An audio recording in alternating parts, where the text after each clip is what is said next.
Helbourg était très important au siècle dernier. C'était le lieu de villégiature de l'aristocratie créole. Le gouverneur avait sa villa ici, vous voyez, c'est l'ensemble que vous voyez là-bas. Autour, vous aviez les dépendances qui permettaient cette vie aérée, où il y avait la cuisine, salle d'eau, toilette, salle à manger, ce qui permettait justement d'être toujours à l'extérieur de la maison la journée. J'ai toujours aimé la nature, parce que chez moi, il y avait ce jardin, dit jardin créole, qui, comme vous voyez, là, c'est le jardin fouillis, le jardin touffu, c'est la nature qui fait le jardin pour nous. Alors ici, je vais vous montrer une fougère qui est un petit peu originale. C'est la fougère rasta, qu'on appelle ici la fougère rasta à cause de sa forme. C'est le lycopode. Alors le lycopode, on en fait sécher, on en fait une poudre.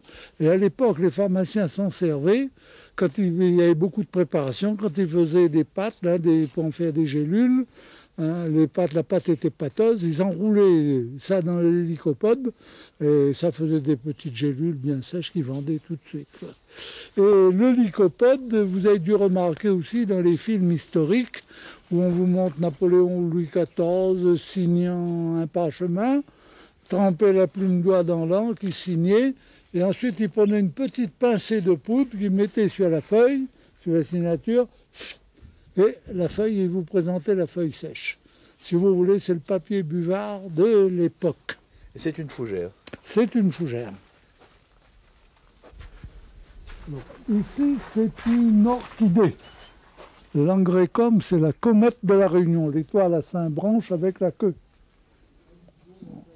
Là, c'est une orchidée, c'est celle qui est la plus recherchée par les Réunionnais. Une orchidée endémique. Parce que c'est avec elle qu'on fait le rhum arrangé. Alors, le rhum arrangé est à base de 2 orchidées. La vanille, qui est une orchidée, et cette orchidée que nous appelons femme. Et vous savez que la vanille, il faut la préparer, c'est-à-dire la faire fermenter pour qu'elle dégage son odeur. Pour le femme, son parfum, le femme, c'est la même chose. Il faut faire fermenter le femme avant de mettre dans son rhum.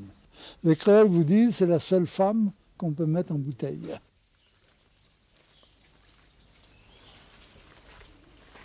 Alors là, cette fois, nous sommes à l'abri. Alors, vous avez là des plantes dites carnivores, qu'elles mangent des insectes. Le népenthès. Alors, le népenthès, vous voyez, là, vous avez là la fleur, c'est le prolongement de la feuille. L'insecte entre ici attiré par le nectar qui se trouve au fond, et ça c'est un piège parce que le nectar l'englue, il ne peut plus ressortir. Il l'englue et il le dissout, il le prédigère, ce qui permet ensuite son absorption par la plante, d'où le nom de plante carnivore.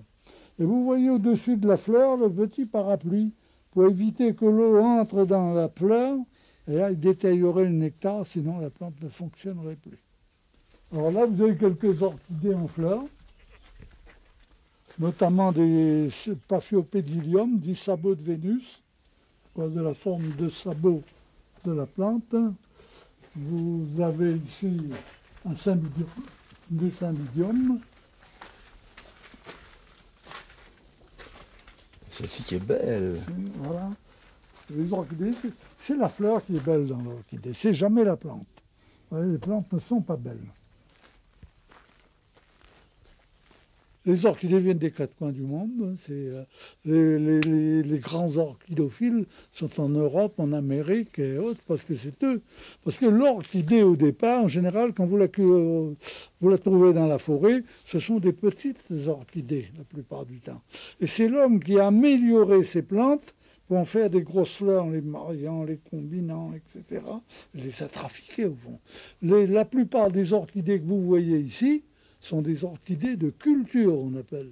Par contre, celles que vous aviez vues tout à l'heure, le femme, le rhum arrangé, tout ça, ce sont les endémiques, vous avez vu, ce sont des petites orchidées. Et l'orchidée, comme vous voyez, n'est pas une plante parasite. Elles se mettent sur la branche pour s'accrocher.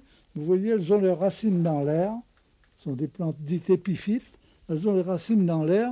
C'est pour pouvoir trouver la nourriture, la substance. Vous dites que ce sont des plantes un peu trafiquées par l'homme. C'est un petit peu comme pour les animaux d'élevage. Si on les relâche dans la nature demain, elles survivent? Pour un certain temps. Je crois que, parce que moi j'en mets dehors, en général elles finissent toujours par ça diminuer quoi, au fur et à mesure. Au bout d'un certain temps, il faut quand même s'en occuper, quoi. Ces orchidées demandent des rempotages de temps à autre. Donc en d'autres termes, elles ont autant besoin de vous que vous avez besoin d'elles. Voilà.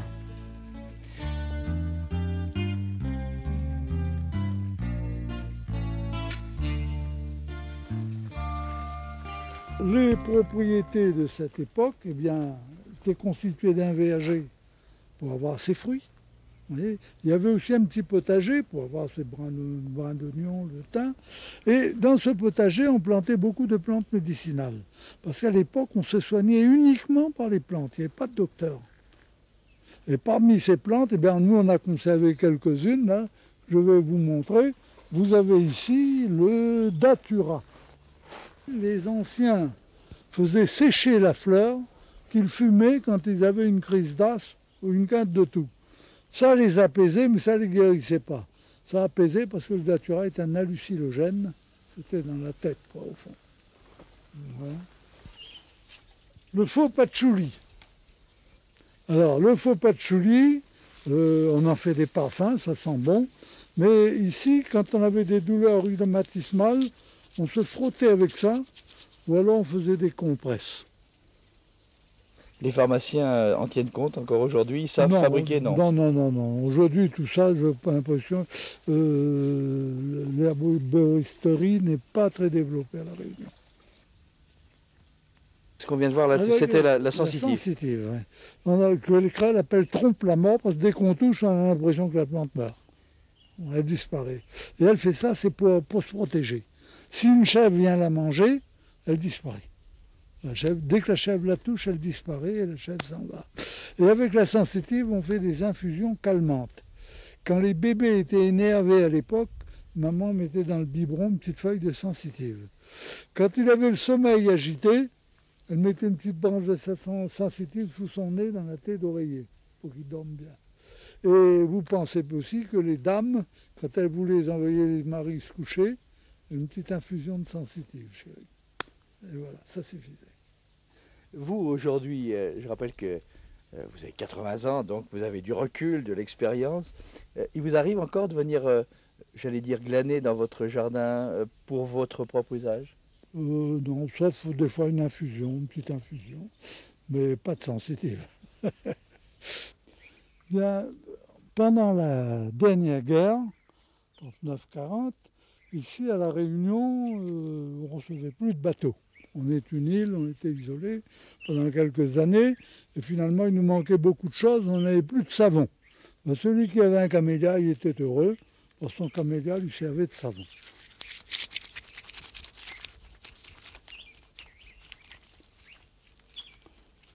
Voilà. Alors avec ça, on ne pouvait pas faire laver le linge, parce que ça donnait une teinte au linge. C'était pour faire la toilette déjà, et ça donnait un teint magnifique aux dames, notamment. Ici, on disait un teint de camélia.